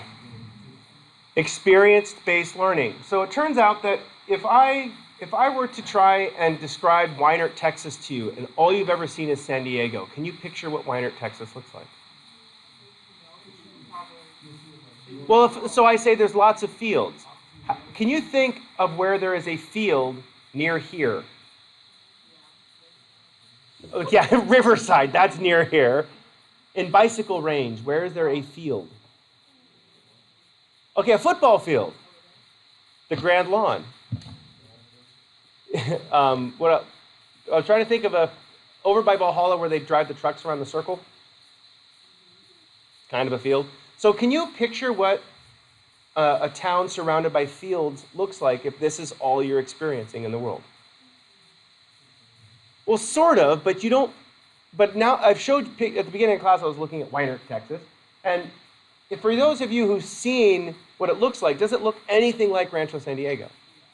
No. Okay? It looks like rural Texas. It's a cotton town. They grow cotton.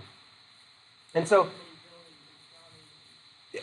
there's like 4 streets and 1 church and a dilapidated looking high school, and I don't think there's even a store. I couldn't find a store.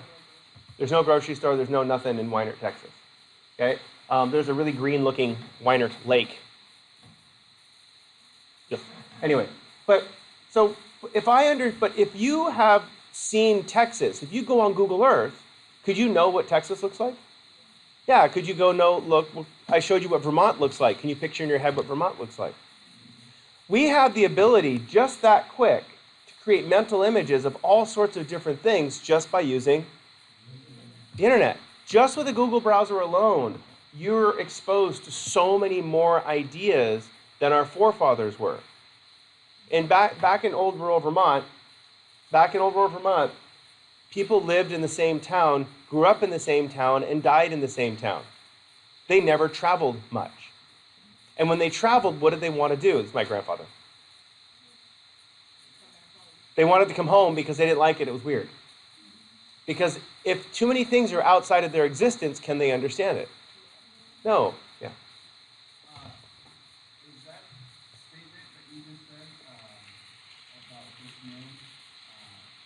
Is that really true?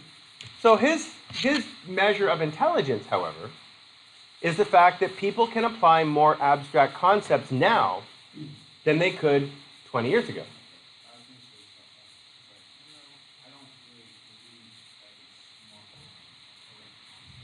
Well, yeah, so his theory is that IQ is not measured by necessarily facts and figures and numbers and dates, but it's actually measured by the application of concepts. That humans now are able to conceptually understand things that 200 years ago, look at how fast technology's increased. But what's funny when you think about it, if you look at the old philosophers that came up with the nature of the mind, we're doing the same thing now. We haven't changed what we're doing now. We're not really any smarter per se. We have access to more information so we can form more abstract concepts. Because we have more abstract concepts, we can then develop. Anybody see the folding phone? One of my guys I work out with was at the Consumer Electronics Show when they debuted it. So it's this big, and then you unfold it, and it's a tablet. I just saw an ad for it on Amazon, on Instagram last night. And then you fold it back over, and it's a phone. And it's a thin, flexible plastic touchscreen. So you can have your iPad, then you fold it in half, and you put it in your pocket. I think it's awesome. I want one. Okay. Yes, you could watch movies on it without having to squint. I still want the VR glasses myself because I think the Google Lens and the Google Glasses are going to be the way to go. It's cool. So you just wear your glasses, and it puts an image up that puts the image directly onto your retina through a little camera or a little projector, shines it directly on your retina, and so you just look around and you see. No, because if you design it right, it'll work the way that your eye works, and that's what. So it's not. I don't know what that is, but okay. Okay. But the idea is that if once you have the idea in your head, like once we started playing with the brain scanner thing, immediately my son goes, dude, we should totally connect that to the Xbox. I'm like, we can't because we need the software to run the thing and the software won't run on an Xbox, but it will run on Windows 10, and you can run Xbox games on Windows 10, so therefore we're going to connect it to the driving game and drive by thinking. So when my son invents this a couple years later, so we have virtual cars driving on virtual roads, virtually going nowhere. But can you actually have a race by sitting there enjoying and thinking about it? With the images being projected onto your cortex directly? We don't even go outside of the house. We're going to be like Wall-E. Ooh, a sesquicentennial cupcake in a cup. Okay, question. Go ahead.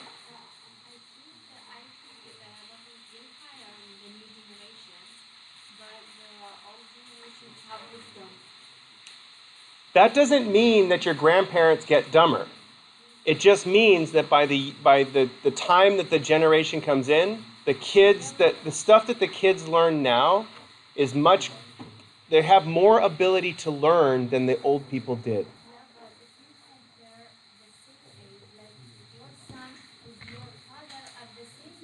My son is so far advanced compared to where my dad was at his age.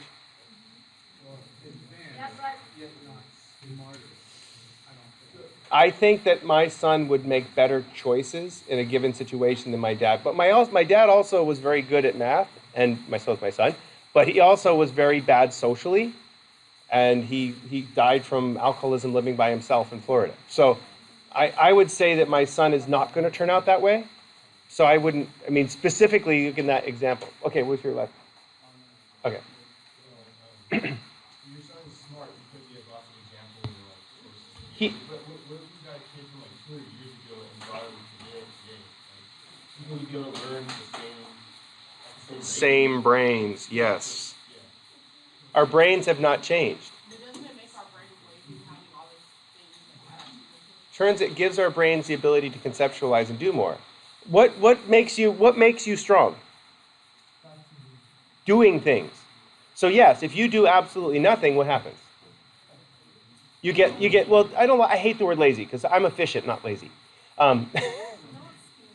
But the more experiences you have, that's his main point, is that we have the opportunity for experiences. Theoretically, you could all get on a plane and fly to the North Pole and see polar bears. I mean, Santa? Yeah, sure. Oh, I know him. I know him. Love that movie. Okay. I gotta remember to cut that down to less questions or more specific. We want to fill out an incident report for you. Okay? Just so, and I don't know, we're gonna go down and talk to the dean just to make sure. Just so, what, well, I'll come with you, so I'm not gonna say, you need to go do this and leave. Okay. And so, yeah. Oh yeah, please turn in those little piece of paper, so I need your names, just for names. I'll get it next class. Thank you. Here, put them on the table so I don't have to touch them. Thank you.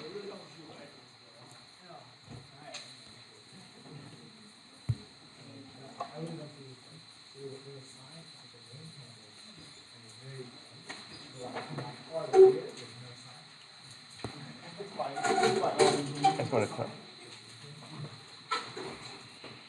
you the teacher for Psych Club? I am the psych club. You are the No, our psych club is run by I'm the one in charge of it, but it's generally run by whatever students want to do something. And so I have a really awesome student named Sandy. She's in her 50s and she's just waking up mentally. She's been in a bad relationship for a long time, and then all of a sudden now she's like, oh, there's this thing called college and it's amazing. Anyway, so she's super shy and super not initiativable, but just an amazing person in general. And so she's really one of the foundations of the class. Then I also have of the group, and we also have who else this semester? Pretty much her and Sam, and there's maybe one or two other kids that are interested in it. And so we didn't do much this last semester because we need people. And so if we have people that are interested, we can do lots of cool stuff. Because we're going to go to San Diego State, do a tour of San Diego State, and then go through and talk to the undergraduate advising and talk to some graduate students about what careers in psych are and little things like that. We go do a tour at UCSD, which is really cool because that's in February 20-something. Just, you're here. That's it. Yeah, just bug me. It's like, there's a Facebook page that we'll start posting crap on. We were going to go to my son's school and do an experiment with my son's class. And so... It's because I'm going back and forth between my major. I've been looking into being a therapist, a clinical therapist, but I also want to be a mental health nurse. So, the same degree most of the way. Okay. So if you I get... was about to say that. Yeah, you're walking the same path, and it's when you get to graduate school, which way you go. But I don't know if I want to work with kids more than I want to work with adults. Well, that's at the end. That's at the end. So You're gonna send me an email or something? no, you're gonna bug me. All right. I will bug you. Just email me. Okay. All right. Thank you. Okay.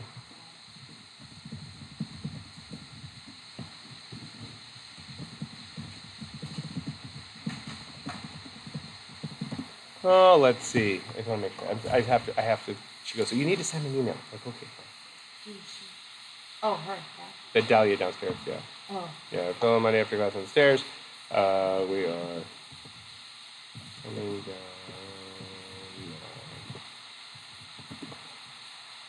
All right. It just, no, we have to fill out incident report, and just in case, let freaking the maintenance folks know that they need to pay. When I was at the hospital Monday, they're like, "Did you contact the school?" I was like, "Oh." No, I fell down. I went home. Yeah. Yeah. So that's. I don't even know where the office is. Here. Yeah. Like, Yeah. So I didn't know. I knew that I had a student that had a seizure once in class, and so we called 911 and they came.